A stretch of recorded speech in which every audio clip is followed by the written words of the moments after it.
众朋友，大家好，欢迎收看天津卫视大型情感节目《爱情保卫战》。登录微信搜索"爱情保卫战"官微视频号，添加关注。每晚的8点到10点呢，我们的导师会来到直播间，为您的情感困惑来答疑解惑，同时还有机会连麦互动。好，先来认识一下我们今天5位聊一谈的老师。大家好，我是于波红。当爱情出现问题的时候，需要的不是眼泪，而是智慧。大家好，我是曹鹤阳。情感生活遇烦恼，打开电视看爱宝。大家好，我是严品红。爱情没有秘籍，只有用真心换真意。大家好，我是雷鸣。在婚姻和家庭当中，你放在核心的是对方还是自己呢？大家好，我是新唐米娜。愿大家相爱容易，相处不难。好，我们来看一下今天的嘉宾遇到了怎样的困惑，请开门。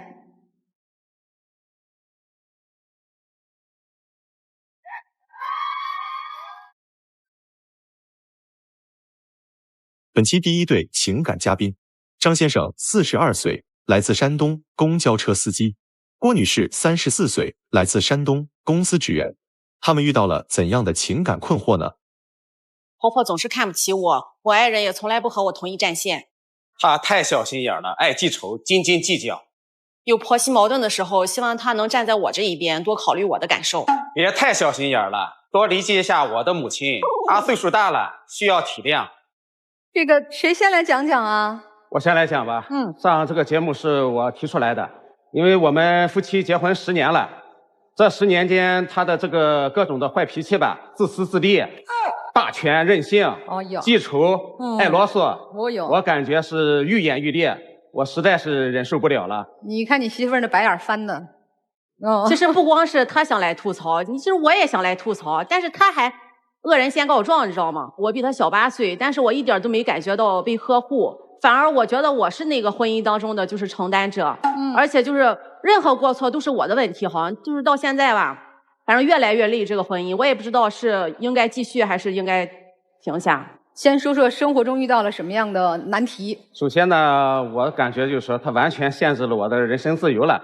本身呢，我是一名这个公交车司机，我的这个工作吧非常辛苦，每天这个工作的压力非常大，每天工作基本上就在7、8个小时吧，有时候遇上严重的大堵车都要工作9到10个小时，常年累积的吧，这种有些职业病，腰椎、颈椎的这个疼痛吧，我想去休1个月的病假，改善修复一下我这个身体的这个状况，他就拦着不让我休，说你这1个月休了病假，开不了全勤的工资了，工资就会大幅度减少，然后那个你不挣钱了，你让我们怎么生活？我就觉得吧，那么我们现在都是年轻人，现在正是奋斗的时候，对不对？我们现在就是不努力工作，难道等老了以后坐吃山空吗？所以你真的是不同意他休1个月的假？对，是我不同意。但是他休的1个月是病假呀，是身体但是我觉得他这个病还能坚持，就需要工作。你是医生啊？就是挣很多钱，是因为开销很大吗？就是有房贷嘛，然后孩子也小，还有孩子的教育了，上学了，这是一方面吧。为什么说他霸权呢？就是说我没有什么别的爱好，就喜欢出去旅游。之前没结婚的时候，我基本上是1年能去2个地方。自从结了婚这10年了，2个地方没去过。有时候我有个人的假期了，我说咱们出去旅游看看，哪怕带着孩子，为了孩子也好，去见见世面，开阔眼界。他也拦着不让去。你说出去干什么？花那么些钱，在家多好。就是我认为吧，出去旅游，哪怕旅游就是1个礼拜，回来之后还要面对这个辛苦的工作，包括家庭一堆琐事，就回家就更累了。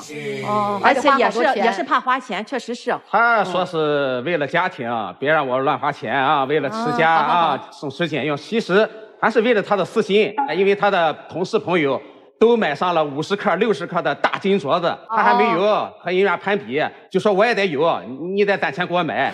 我这结婚吧10多年了，就当年结婚的时候，真是可能一共花了不到1万块钱给我买的金货，可是为了买房子，我把金货全都卖了，我身上下一点金货都没有，所以我觉得这也是合理的，就是要求吧。那这远的地儿不让去，长的假不让休，咱就是跟朋友聚聚啊，这身边的这个。说到朋友了，也是限制我交朋友，说你那些都是酒肉朋友、狐朋狗友，别去了，出钱再花钱。现在弄的朋友也没剩几个了。他不让你去，你就真不去了是吗？我也有时候比较强硬一些，我就真去了。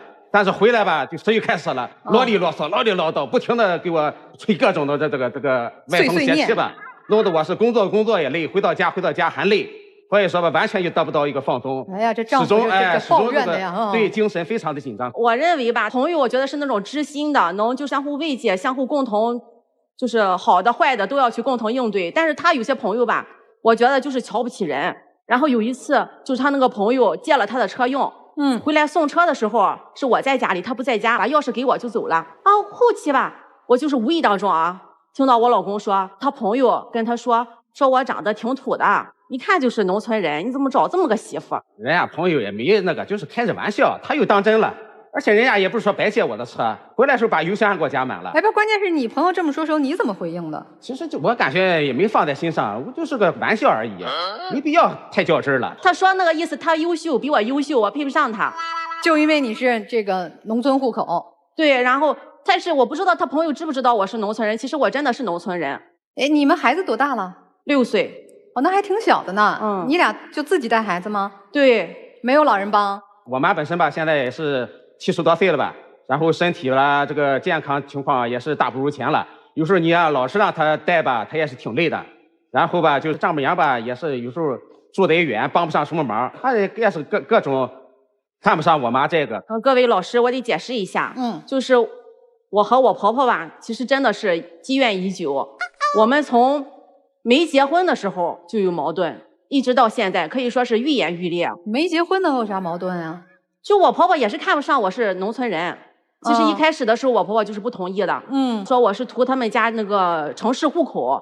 其实我真没有，因为当时我妈说了一句话，说你看我和你爸结婚的时候家里啥都没有，就农村嘛，就是连个煤气灶都没有，就一个大锅，我们结婚了一样，现在啥都有了，你不要图人家车房。我当时就是我大学刚毕业，然后我也没有什么太大的要求，我就觉得只要对我好，我就是结婚一块儿什么都会有的。那等于你们俩结婚是没有自己的婚房，是跟公婆一起住吗？对，当时没有。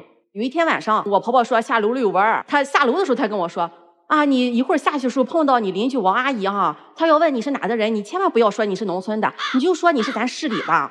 我妈肯定也是多少有点面子。我当时因为周围的邻居吧，她那些老闺蜜们吧，基本上都找的是城市的媳妇。这个农村人又怎么？你而且是大学毕业生，你是什么毕业？中专。然后我下楼的时候真的就碰到了王阿姨。然后王阿姨问我是哪的，然后我还没说话，我婆婆就说我们是市里的。后来就是结婚嘛，婚宴结束以后，然后我婆婆就是晚上聊天的时候就说起来，说我们那个同事说了，哎呦，你这个媳妇这个娘家人这一桌这些打扮不像我们市里的，是不是农村的？就背后就套话，反正就是回来就是全家人坐一块说话，说着给我听，就是其实他们那些老闺蜜圈的人就是都很瞧不起农村媳妇。那后来相处的过程中呢？相处的过程中吧，他竟然就是心疼我吃饭。嫌你吃的多，舍不得让你吃。对，我是怎么知道吗？就是当时也是，就是我这个工作上班挺早的，可能4、5点钟就从家走了。外边没有卖饭的，然后我就是早晨走的时候，从家锅里边的剩菜剩饭，我就弄了一点放在饭盒里边带公司去了。到了上午9点多钟，我老公突然给我打电话，哎呦骂那个难听，说你在家偷吃鸡脖子，被我妈发现了。你以后就是不准再这么样了，你这是太不尊敬老人了，你太那个馋了。也没有他说的那么夸张，我就是问他一下，我说你这个土豆炖鸡脖嘛，我说怎么的鸡脖没有了，然后光剩土豆了，也没和老人打个招呼，然后我妈肯定就稍微有点生气了。我给我媳妇儿装上的，我媳妇儿上班早，要不然我再给您炖一鸡脖子。反正我就觉得吧，跟老人打个招呼吧，体现一个你一句话就过去的事儿，真要命。我那么冬天嘛，上班戴手套。回家之后手套湿了，我就洗手套，把它要放在暖气片子上烘干一下，然后我就上暖气片子上一看，那木头上面就是有一些破衣服，我就把衣服拿了，里面有个砂锅，各种枸杞啦、大枣、桂圆、牛肉啦、猪蹄啦、牛蹄筋啦，炖了一锅砂锅。我以为是不是咱晚上要吃的饭，先放在那儿，怕凉了冬天嘛，我也没多想，我就把它盖死了，手套放到旁边了。然后这个饭晚上也没上桌，第2天也没看到这个饭呀，去哪儿了呢？肯定是我婆婆自己在家做的吃了呀。但我也没老吃，她也没老吃，但是她就你妈妈也挺有意思的啊。对，我觉得那么可能她是不是自己需要滋补一下，自己吃了，我觉得无所谓。其实都是些小事，她非得小题大做。我眼里看这都没什么，就缺少个沟通，缺少个交流，打个招呼而已。谁帮着沟通？不得是你帮着沟通吗？打一上来我就发现你经常用的词就是都是小事儿，无所谓。真的是，就是在你眼里头，就这个婆媳关系不重要吗？我觉得还是以老人尊重。你老觉得就是你妈跟你媳妇俩人闹成今天这样，你有不可推卸的责任啊。我们一块居住的时候吃水果嘛，我婆婆每次都是买那种快烂了的水果。她跟我说是我们家条件不好，我都理解。有一次啊，我下班回家，我正在收拾客厅，我发现啊，垃圾桶里边嘛有一大堆报纸。因为我婆婆很节俭，报纸不可能那么一堆就扔了，她肯定要擦完窗户才扔的。哎，我拿出这个报纸来卷开一看，里面是一块大香蕉，新鲜的大香蕉。那我妈正常就这么个保存方式。我请问你妈妈为什么要放在垃圾桶里？那个地方有冷气还是有冰块啊？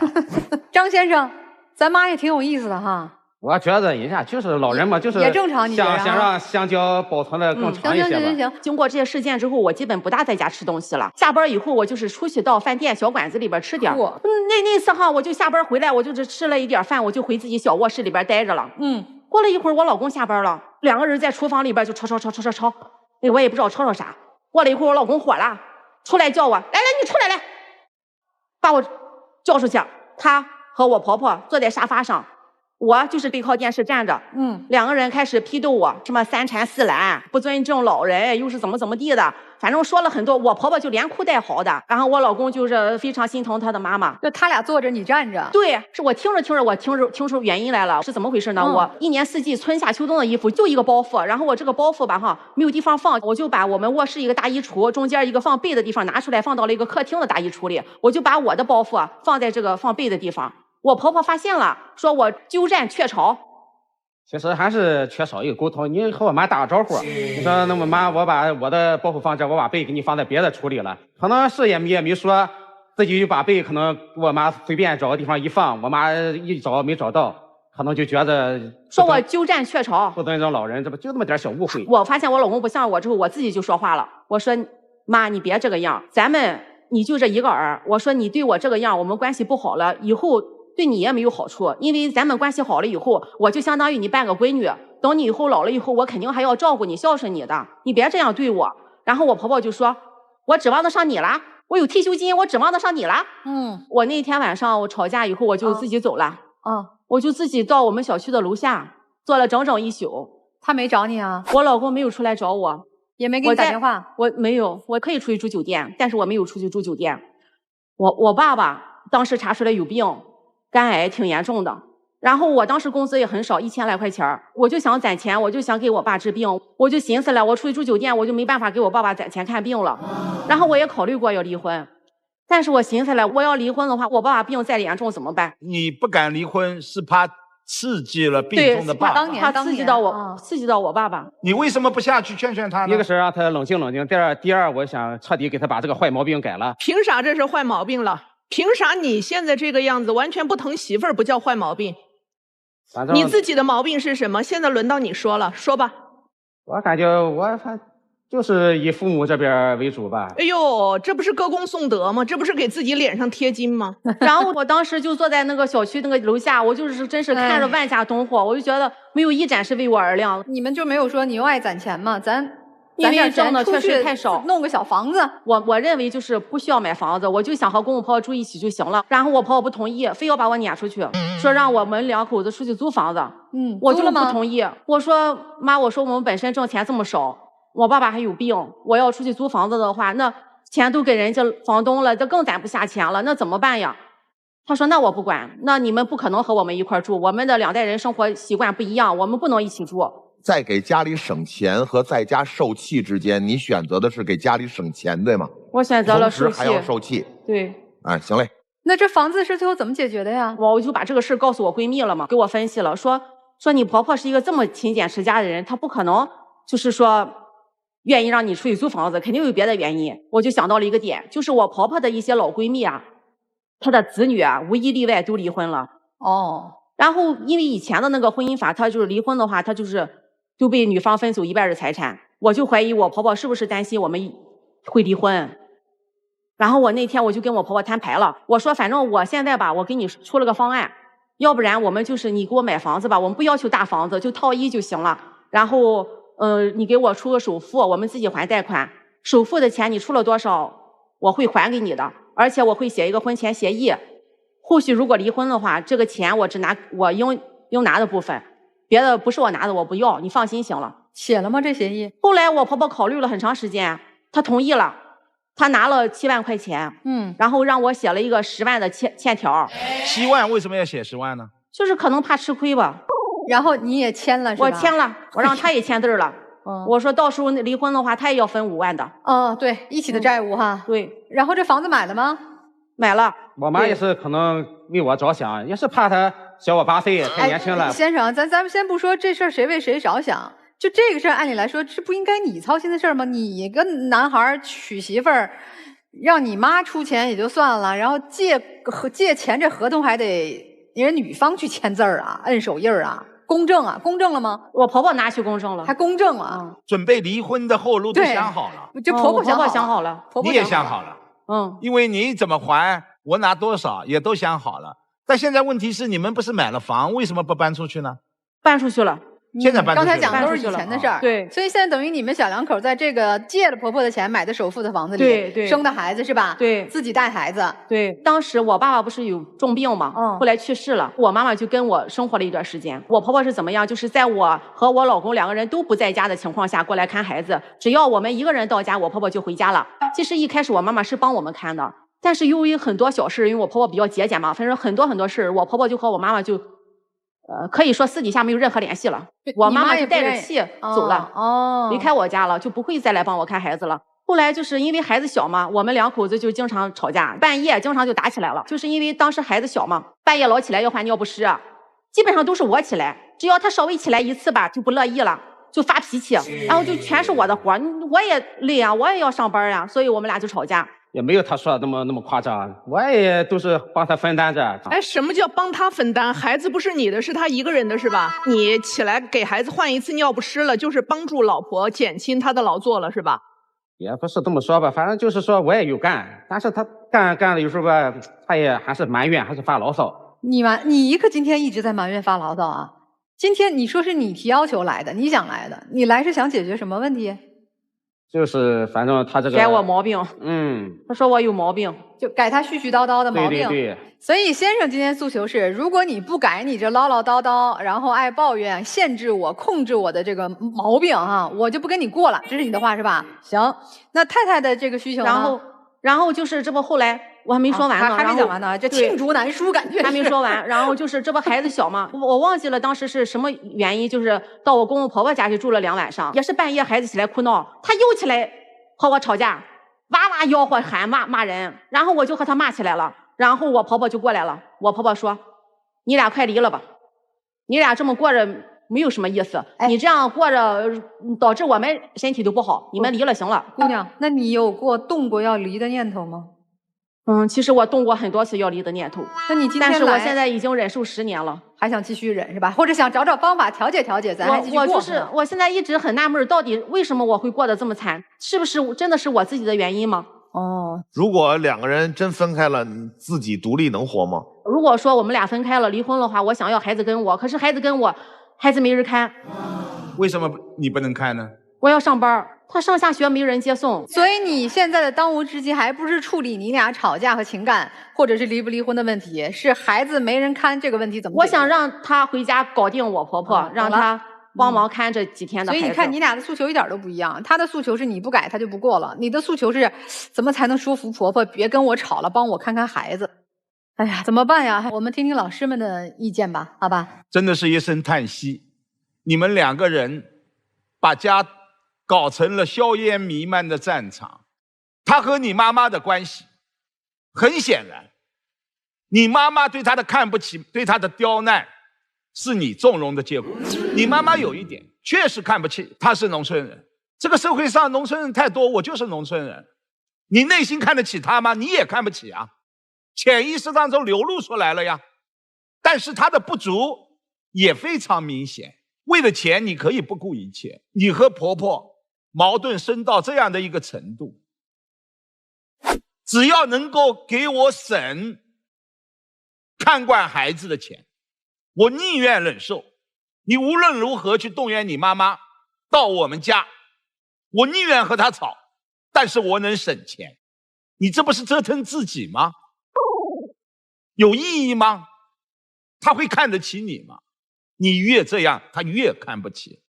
你们的这一段婚姻导致的夫妻关系的失衡，我们努力的让它平衡。这把钥匙在你们两个人的手里，尤其是在丈夫手里。如果继续这么拉偏架，婆媳关系是能够葬送婚姻的。谢谢。7万块钱要写10万块钱欠条这件事儿，对我触动很大。再加上你刚才这个态度，无所谓，老人你让着点他，我们就应该孝顺。他经常说天下无不是的父母。你可以说这句，但是我没从你身上看到任何的你的行动啊，你对家庭贡献的态度，你只是在强调我很累，我挣钱很累。你媳妇儿为什么让你挣钱，不让你出去玩？7万块钱要还10万块钱，多出来的3万谁还？他着急还这个钱，还的是尊严。我在家已经没有地位了，我的婆婆已经瞧不起我了，我的老公和稀泥我指不上了，我还要多背上3万块钱，等于是变相被精神上侮辱的一种债务。人家为什么不为钱发愁啊？这个家如果过不下去可以离，但是我不明白你为什么能够理直气壮地说出来反正他要不改我就不过了。如果你现在觉得麻烦了，你想抽身了，那你当初为什么要娶人家？你为什么知道人家是农村户口你还想娶人家？是觉得你有优越感吗？女方是有欠妥的地方，就是因为这些事儿的罗列啊，反而我倒理解了她脾气为什么这么冲。跟闺蜜分析完之后直接就找婆婆去，其实很少有这个，因为她不出面。对，她不出面，对，找婆婆去。你见过哪个这个儿媳妇怼着脸跟婆婆说是怕我分你们家家产吗？你当儿子，你中间你干什么了？你调和了吗？这话不应该他去说吧？你不觉得丢人吗？我今天的建议啊，就不行就离吧。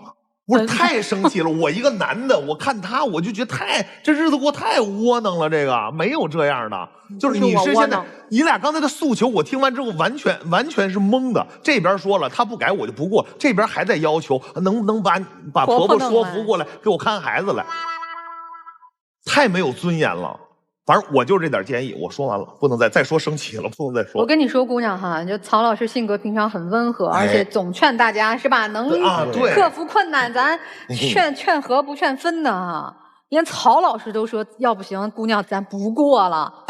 你想想你们俩这局面，你自己的处境，我觉得我没有退路，因为我妈不帮我看孩子。我跟你说，你要是这么说哈，咱论这个理儿，你就算如果说你跟他不过了。你的孩子今年6岁，他上小学了。小学下课之后都有托管班，你去找一个托管班，让他到7点吃完晚饭，你接回来，怎么都能克服。咱先不说这个啊，因为你根本就没往那儿想过，你就根本没有想过自己的尊严、自己的人格、自己的人生。你的生活全围绕着钱、孩子、婆婆、我妈、我老公。你呢？你是离开这些周围的人，你不能活了吗？你老公真的是蹬鼻子上脸，就已经不把你当人看了，你明白吗？他还振振有词说你再不改我不跟你过了。我跟你讲，你有骨气一回，你试试你不跟他过了，慌的是他离开你他真过不好，是你一心想和一个一穷二白只知道愚忠愚孝的人过日子，他并不想。他刚才说了，你补充的时候说天下无不是的父母，那你就跟你父母过呗，先生没毛病。你如果觉得你父母都是对的，你们一家人都是正确的，你就不要娶媳妇儿，你就跟父母过也挺好的。有人就这么过一辈子了，人家年纪轻轻跟了你，一心一意为这个家。按道理来说，他省钱说老公咱别出去旅行了啊，这个咱攒钱吧，你应该心疼。你说我媳妇儿太懂事儿了，你心疼她吗？你心疼过她一丝一毫吗？所以姑娘她不爱你，他既不尊重你也不爱你，我真的认为这样的婚姻在一起没有任何价值。你跟他要生活费，跟他要孩子的这个小饭桌的费，下了学把孩子送到这个托管去，你下了班把他接回来，咱娘俩一样能过得好着呢。回头他求着你要看孩子，回头奶奶求着你说能不能让我陪孙子，你现在是求了这个求那个，你真是看不清楚自己生活在这个世界上应该有的位置和格局。就是如果我的妈妈坐在沙发上，正对着电视，让我妻子站在电视前头听训，我最起码能做到，我站在我妻子身边，我要用我的半个身子挡住我妻子，让她在我后头。您什么不高兴啊？您要说您说我，而你当时做的是，你和你的妈妈一起并排坐在沙发上，面对着电视。你妈坐这儿我能理解，那是长辈，你怎么坐旁边了？你这训大丫鬟呢？这个我特别不理解。你比人家大8岁呢，在学历上人家占优，在年龄上人家占优，在财产上人家不跟咱算彩礼，不跟咱要房，咱什么优势都没有啊。所以这个时候你和你妈妈怎么才能让这个儿媳妇在你面前能取得一个平衡呢？挤得她7万借了7万，签了10万，那是个战术啊，傻姑娘。为什么让你去签那协议啊？妈妈给儿子钱算债吗？让这女的跟我妈要，然后这女的欠债，欠债的时候7万我让她写10万，她跑得了吗？老张，踏踏实实赚钱，自己妈妈那钱那7万该还了，自己那协议在哪儿呢？在家里，在我婆婆，在我婆婆那儿，在你婆婆那儿是吧？对，去你妈那儿把那个协议撕了。我告诉你，花招说明白了，再耍就无聊了。我觉得你是一个没有被怎么好好爱过的男人，没有被自己爹妈好好爱过。你妈藏起那一锅肉都没给你吃。你媳妇儿讲的所有的和婆婆的战役当中，婆婆既不爱她也不爱你，就是你妈只爱她自己。对，我也有这种想法，是吧？所以对于她来讲，她已经在这么多年里头成长岁月里，每天都是在安慰自己，天下没有不是的父母。我爸妈虽然不爱我，我也不能说他们。我爸妈虽然偷着吃肉，不给我肉吃，我也不能怪。很多时候这是一个一直在被冷脸相待的人，他学不到，他只能够学习用这一些方法保护自己。等你来了，他认为这种方法可以使自己免于受到伤害，也告诉你，那就是他们就这样，天下无不是的父母，只要我们接受了就行。对，其实之前我发现过这个问题，我跟他说过，他不相信。今天我这样说，你是不是能够想明白一些事儿？很多人当父母的确当得不咋地，他们如果让孩子疼了，是他们有问题。也许我们不能改变我们的父母，但我们至少可以成为不让孩子疼的父母。你不能再把这种疼让你的儿子未来感觉到，让你的儿子变成这样的人。现在也是，我们家孩子6岁嘛，他就是经常孩子有一些问题啦，有一些小毛病啦，我说那么我们要心平气和教育这个孩子，他不听就动手打孩子。这些都是习得嘛，所以这种恶性循环到咱这儿得斩断了。我们从今天开始就不要再有了。媳妇儿是要疼的，媳妇儿一定不是拿来矫正的，是互相尊重、互相陪伴。然后对于您这边来讲哈，我一定要替他提出一个要求，申请他得休假，他得调养，因为他是公交车司机。这一个就是如果情绪上有一些问题，身体上有一些问题，他对于乘客来讲他确实不安全。所以当他说我身体真的不舒服的时候，请你正视他的不舒服，他有职业病，而且他是需要负责整车人的一个运送安全的。哈，思考一下老师的建议啊，请两组嘉宾交换位置。本期第2对情感嘉宾，龚先生41岁，来自湖南，网约车司机；周女士36岁，来自湖南，全职妈妈。他们遇到了怎样的感情问题呢？我们已经有2个孩子了，可是我爱人还要我们去3胎。我们的房子已经够住了，不需要再换房子。我们现在的首要任务是再要一个孩子。我已经没有精力要3胎了，我们的房子太旧，需要换一个房子来改善我们的居住环境。哎，你们结婚几年了？也10年了。那就是因为这3胎的事儿来的吗？他说想生个3胎，孩子多一点，热闹一些。但是我觉得我已经带过2个孩子了。再去带第3个，我没有这个精力，因为我的年纪也在这儿了，所以我就不想生3胎。这2个孩子多大了？一个9岁，一个4岁。男孩女孩？男孩大的，女孩是小的。哦，其实还挺小的，这个妹妹才4岁啊。对对。这个先生是怎么想要3胎了呢？因为现在鼓励多生孩子嘛。然后我小时候是独生子女，像小时候我一个人没有玩伴，然后玩起来有点孤单，然后我希望多点孩子，家里热闹一点嘛。没错，好事儿。然后人家不是说多子多福吗？所以说我认为多生点好一点。你多生点好一点，你的经济条件允许吗？我想的是啊，就是说我多出去做点事，把这个钱弥补回来就可以了吗？那是，孩子不用你带，我已经带了2个啦，第3个我就不想啦。当然，我们鼓励生3胎是在自己小家庭情况允许的下，那肯定是对吧？我们多生一胎更好。但他说他能够去多赚点钱，支持着3娃，你相信他吗？这个可以，他这个能力还是哦。那所以经济上不是最主要的问题喽。对，所以主要还是就是妈妈觉得我一个人带3个宝宝会吃不消，是吧？对，然后还有就是，我觉得他一个人上班，再怎么我们家庭也有这么多人，养我们这么多人也是挺累的，我也心疼他。他现在网约车每天能赚多少钱？大概300多400左右吧，自己的车。然后我想着孩子大一点了，我能去上班。如果生到这个第3胎了，我是不是就上班这个事情就完全不可能了？如果说你现在去生3胎的话，大儿子他可以帮助你解决很多小事情，然后还可以帮助带孩子。就他想老大可以带老3了。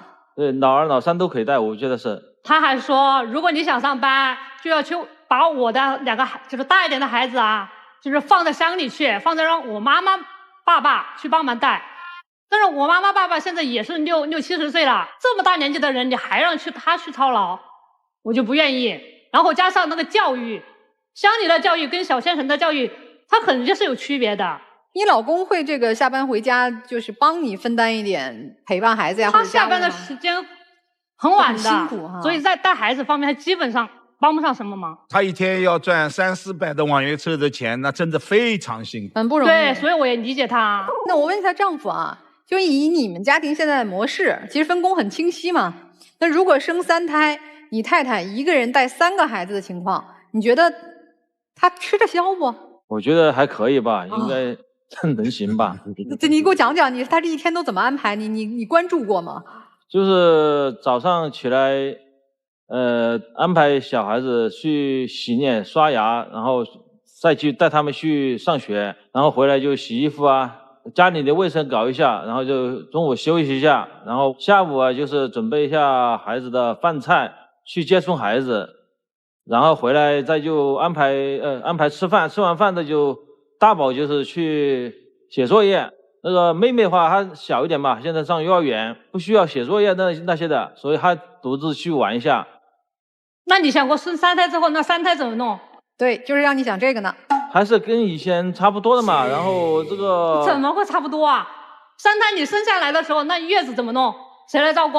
这个可以叫你妈妈过来带一下嘛。又是我妈妈，什么都是我妈妈。她如果怀着孕呢，那5岁的要让她抱，那撞了肚子怎么办啊？她怀孕的话，我可以尽量少做一点嘛，少做点，然后回来照顾她。那钱哪里来呢？对不对啊？这个钱的话，就用以前的积蓄嘛，先缓一下嘛，等这个小孩子稍微大一点了之后，然后就再去努力赚钱嘛。那你他就老是说我在家里挺闲的，对，其实我一天就是从早上开始，基本上是上午基本都在忙，然后中午可能自己吃完饭之后能休息1、2个小时，他就觉得不可能只剩这一点时间。男士的这个心态呢，我大概其理解。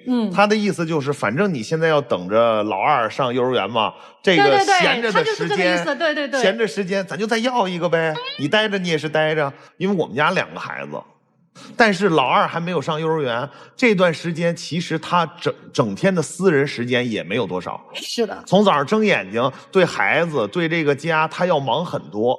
而且孩子头1、2岁的时候，你离不开人呐。这会儿的时候，那老2谁管呀？你告诉我。就是说让他母亲来，母亲来坐月子1个月，我可以少干点活嘛，那我一起帮忙嘛。你提出过这个把这个老大老2不行送回就是他的父母那边。刚才他说了，那乡里教育不够好啊。因为我觉得啊，现在小学阶段对我个人感觉啊，就是不是特别的重要。然后在农村玩的话，地方宽广一点，开开心心过个童年，是不是？然后自己种的那个米啊、菜、那个大米啊、菜啊也是健康一点。教育方面的话，等我们第三胎大了之后再接回来。孩子能自己带在身边的时候，你为什么不带在身边？因为之前也是我妈妈帮忙带的，小一点的时候，然后我现在就是2胎之后才全职。那现在我能把他接到县城来，能给他更好的教育、更好的陪伴，父母都在身边，那现在已经开了这个头了，那干嘛要倒回去？你不是说你带不过来吗？所以说要。那就不生3胎嘛。反正我想生3胎，反正多子多福好一点。哎呀，那你这个教育问题，你看我们俩的教育方式完全是2个极端。因为我全职带孩子啊，就是有时候就是可能脾气会有点暴躁，然后有点好像急一点，对，有点啰嗦。2个孩子就可能就是特别老大，就听着你啰嗦，他可能就不愿意听。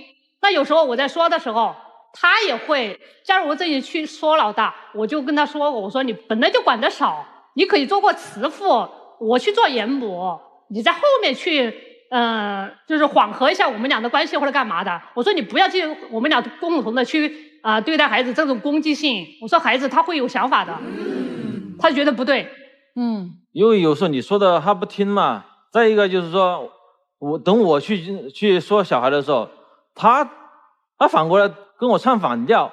那你的观点不对嘛？观点不对的，你可以在私下后面跟我商量嘛。如果当场去反驳的话，孩子都在想，这个我到底是听爸爸的还是听妈妈的？因为我就想着你的观点不对，那你说出来，那孩子听进去了怎么办？所以你看，除过3胎的这个问题，你们争执不下，解决不了，其实还是有其他的，就是夫妻相处当中的可能对对方不是特别满意的地方哈。一个教育理念觉得不一样，会有矛盾。还有其他的吗？然后就是买房子，因为我们现在住的房子是老小区，然后又是5楼，然后我们每天不是爬，就是比较累，加上我们家的就是那个楼又比较老，可能有10几20年了，那装修啊各方面都可能就有损坏的地方。我想换一个好一点的或者好一点的小区。哎呀，那你要把钱投到这边呢，生孩子可就有压力了。所以我意思就是说我不想生孩子，我想改善我们的。我觉得房子现在是没必要换，虽然高了点嘛，但是它你高了那个房间是每人有1个的，那个客厅也比较大，我觉得还可以的。那现在年轻还可以爬得动。那孩子，我们那旧小区楼下都基本上是那个退休的，就是同龄的孩子啊，或者让孩子去下面玩交流啊，还有各种的儿童设施或者环境都不好。这先生是不是觉得换房子还得花钱？因为我们准备要生3胎嘛，所以不能把钱花在另外一个地方。谁说生3胎？绕来绕去还是你为你这3胎想做些准备哈。对，你说的小孩的问题啊，如果把哥哥带到乡下去的话，那小孩更多，玩的还野一点。这真是。那教育不一样啊，乡下长大多好。他也大了啊。教育我都说了，初中之前不要看太重了。就他们还是理念不太一样。那你这个孩子现在谁不报几个班啊？我就要求我其实不多，我也想着孩子能开心点。理解。我只是想着一个小兴趣班，一个文化课班，就是补短板。但是他觉得文化课完全没必要。哎，你们俩是不是在这个什么消费啊，或者是就这方面的观念也不太一样啊？对，就比如对孩子方面，我想着我们现在就说条件不是说特别好，但是基本的生活还是可以的。小品牌啊，让孩子穿着舒服一点。就是你爱人还是勤奋工作努力，收入上还是基本上可以的啊。就是说现在有2胎之后，可能就是持平吧，就没有太多存款或者干嘛的。但是之前还是有一点。就不让买质量高的东西。对，他觉得小孩子怎样。小孩子今年穿的衣服、裤子、鞋子那些，第2年你穿不上了。如果说你花100块钱买的衣服，我花20块钱买个质量过关的，我买他5件，这小孩子是不是更高兴点？所以说，我觉得没必要买那个什么所谓的大品牌。哎，妻子，我问一下啊，当你们俩不管是教育还是消费哈，产生矛盾的时候哈，你们会吵架吗？会有争吵，但是这个事情还是解决不了，只能就是当时吵了之后，过几天好了，到时候出现问题的时候又继续吵，就没有解决，就放在那儿了。对。所以今天来我们这儿了。现在就是他要生3胎，我要换房子。哎呀，我真的觉得我也听着挺两难的，因为生3胎是好事儿，对吧？但是实际上，妻子做全职太太，养育3胎的辛劳主要在她身上，她觉得力不从心，这也能理解，对吧？包括房子也一样，它也是随着3胎这个问题而产生的嘛，是吧？如果不生3胎，咱就有能力换个好房子；要生3胎，咱就得存点钱，为生3胎做储备，就不能买房子，是吧？说来说去，这还是一个核心矛盾。鱼和熊掌还是这不好吃，房子可以等，这怎么办呀，于老师？已经有2个孩子了，他全职。你外面辛苦的赚钱不容易啊！你们不是一个富裕的家庭，丈夫想的比较简单，多子多福，3胎确实应该鼓励，但是要量力而行。随着孩子的成长，3个孩子的教育经费、成长经费、生活经费，这也是需要考虑的。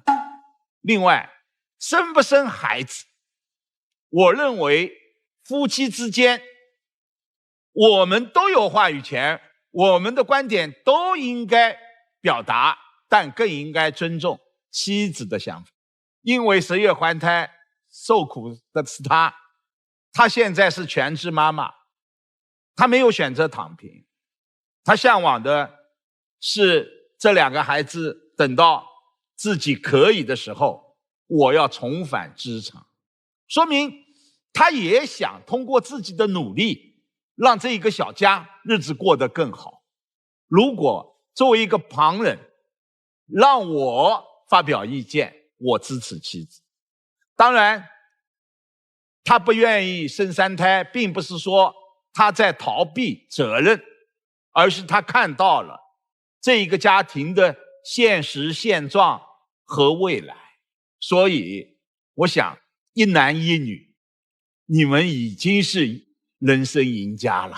你们现在需要的是对这2个孩子怎么教育的问题，2个人需要打配合，需要2个人去协商的，这才是很重要的一件事情。谢谢。就是2位现在的情况是，男方这一点我很佩服，人家能拍着胸脯说我能挣钱去。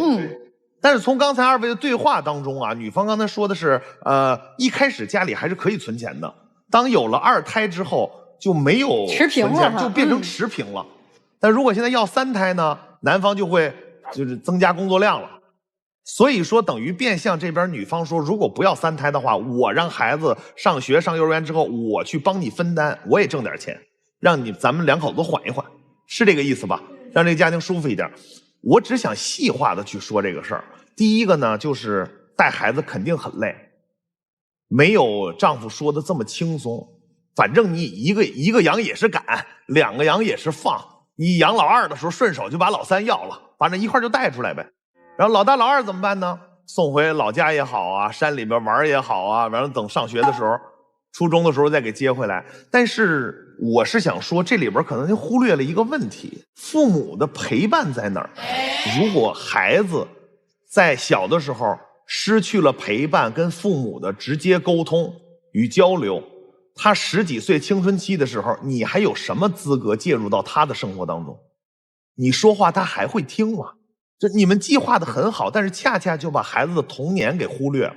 包括换房这个事儿，不要3胎的情况下允许，卖了现在的房子还要添钱啊。以现在持平的这个状态，如果家里有个突发情况怎么办？需要用钱怎么办？就是我觉得这个要3胎跟换房，在今天来说，并不见得必须2选1，我觉得可以往后延一延呀。而在我的角度，2位都有理，但是如果我是2位的话，这2点我都不选择，我都会延后。我说完了。这个3胎问题，我给你们剖析一下哈。我觉得生3胎是一个非常好的事儿，我是很支持你们生3胎的。但是先生，你太太不愿意生3胎，还真的不仅仅是说，经济不够支撑啊，或者是精力不够啊。你有没有想过，什么情况下一个女性愿意生这个3胎？你考虑过这个问题没有？经济不是放在第一位的，首先是她的自我价值的体验感。我做一个妈妈太开心了，我太幸福了，我的孩子乖巧，我的老公疼我。他很累了，下班回家，但是依然会拿出来爱分给我，说老婆你辛苦，老婆你真漂亮，老婆今天我干活的时候路过一个地儿，我看到一个小礼物特别适合你，我买回给你，他才能充分享受，完全是家庭生活带来的愉悦感。你理解我说的吗，先生？真的。你觉得你提供给他足够的爱和情绪价值，以及他对生活需要的价值感了吗？有吗？没有。所以你不能不理解的说，你怎么就不能生这个3胎呢？我去挣钱，你理解吗？所以真的有一天你做到让你的妻子非常满足于在家庭中承担这个角色，体会到价值和被需要、被尊重的感觉，这3胎才生得了。太太呢，我觉得其实你略微比起你丈夫有一点点焦虑。这个孩子的教育问题呀，是吧？养育孩子的辛苦问题啊，其实如果真的我们能够松弛下来的话，这些都不是特别大的问题啊。所以你们需要有更多的时间去彼此磨合和调整。希望你们越过越好。我还是很喜欢2位的，谢谢。周女士是这样啊，您比较焦虑孩子的教育，对吧？老大现在9岁，对吗？对。老大的教育，他的经验，你觉得放在老二身上成立吗？不行，不成立。老二上幼儿园是不是方便多了？对对，对吧？所以老二的成长绝没有老大那么焦虑，绝没有。老3的成长将比老2更轻松。为什么呢？我判断咱们家老2到了小学将被各个小学争取入学。咱们家如果有老3，老3到上幼儿园那天将被各个幼儿园争取入园。到最后现在已经不是孩子跟孩子竞争幼儿园了，现在是幼儿园和幼儿园竞争一个娃。孩子，对，所以老大的那个经验不要放在老3身上，不是。咱们国家现在马上就要大量的普及平价幼儿园了，对吗？甚至孩子入园都有补贴了。所以3胎老3成长会比老大轻松太多太多。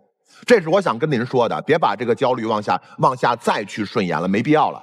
然后我想跟这个龚先生说啊，你给自己一个作业，接下来的人生你每天哄他乐一次，这就是作业。我每天想尽办法哄妻子笑一次，3胎自然来。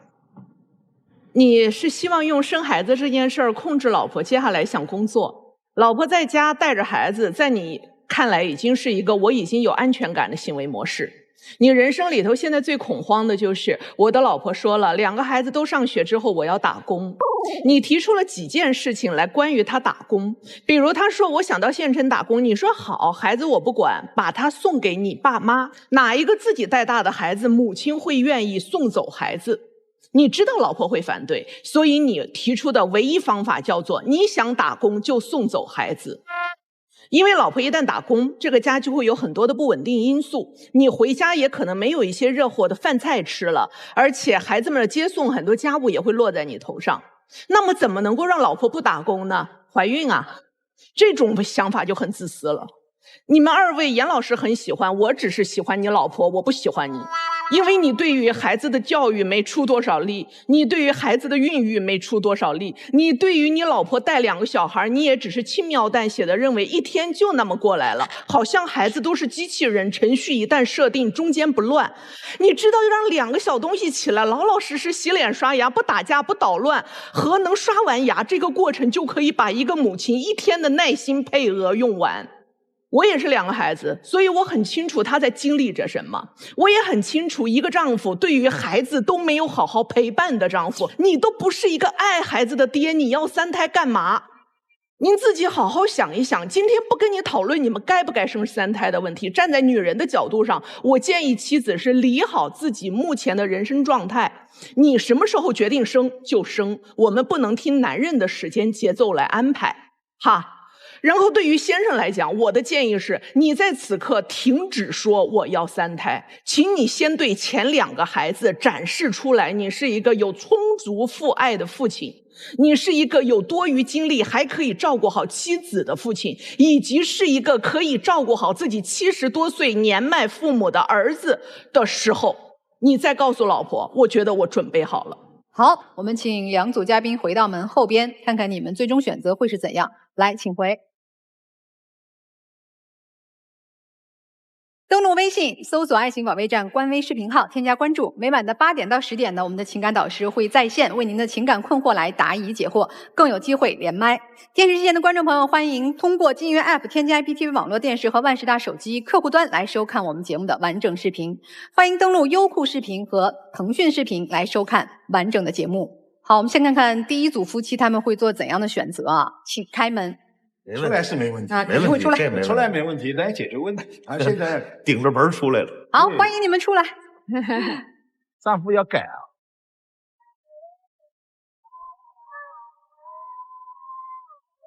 出来了，总得说几句吧，先生。听了5位老师的建议，我也决定回去把欠条撕了。然后尊重我的爱人。然后罗马不是一天建成的，60克的大金镯子会有的。哎呀，还挺会说呀！美好发生怎能不看？让我们进入中国广电真情时刻。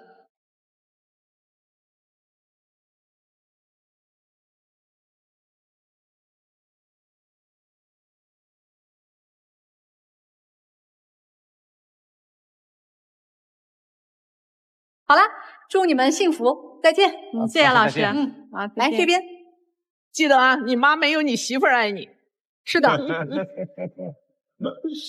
有情感困惑的观众朋友呢，可以通过登录微信搜索“爱情保卫战”官微的公众号、视频号来联系我们报名。记得我们不收取任何的报名费用，小心上当受骗。好，我们来看一下这第二组夫妻他们会是怎样的选择呢？请开门，请开门。也贴着门出来了，对，就准备好了已经。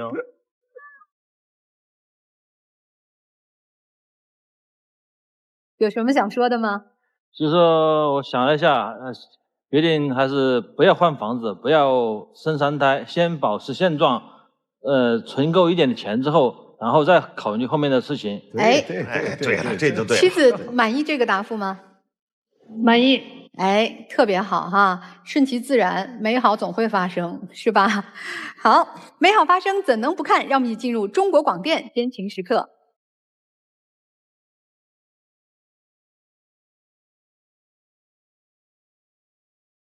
好啦，请亮灯。还是挺幸福的哈，祝你们更加美好。谢谢，谢谢，再见。